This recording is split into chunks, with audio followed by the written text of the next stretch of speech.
I think there are three big forces that are at work that have not existed in our lifetimes before.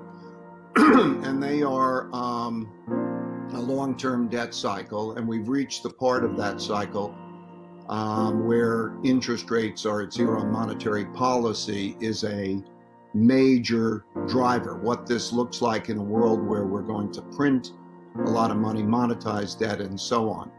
There are three stages really in monetary policy. And the cycle that we are in, the whole world cycle, began in 1945. That was the beginning of the New World Order. 1944, we established the dollar as the world's reserve currency. It was connected to gold. And then until 1971, that broke up. And so there was an arc in which central banks have the capacity to produce demand by producing credit. Just sort of hit a button and poof, and demand rises because credit comes out. But when interest rates no longer are effective and hit zero, as they did in 2008, you go to a monetary policy, which I call monetary policy 2, which is the printing of money and the buying of financial assets. And with that, there was the implications of that. Lots of liquidity in the world, bidding up asset prices. And we had an environment which was very good for capitalism, corporate tax cuts. All of that caused asset prices to rise. And then, of course, it also contributes to the wealth gap.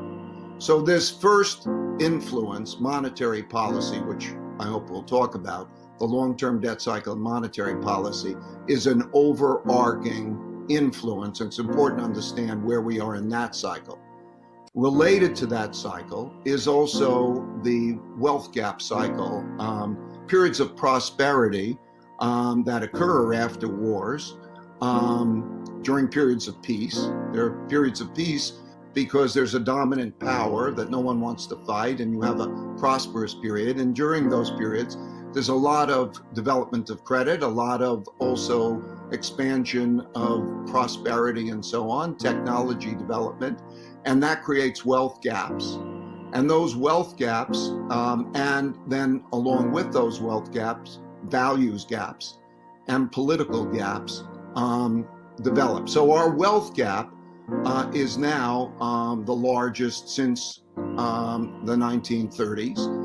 And the political gap is also very large. And so that influence is a giant influence. So that's number two.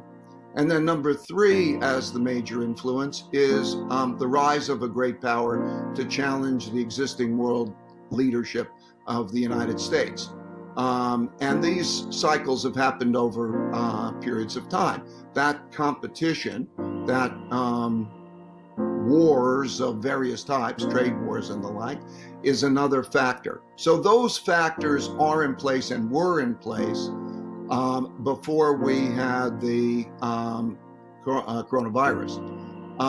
The coronavirus came along and is a knockback, and it has big financial implications.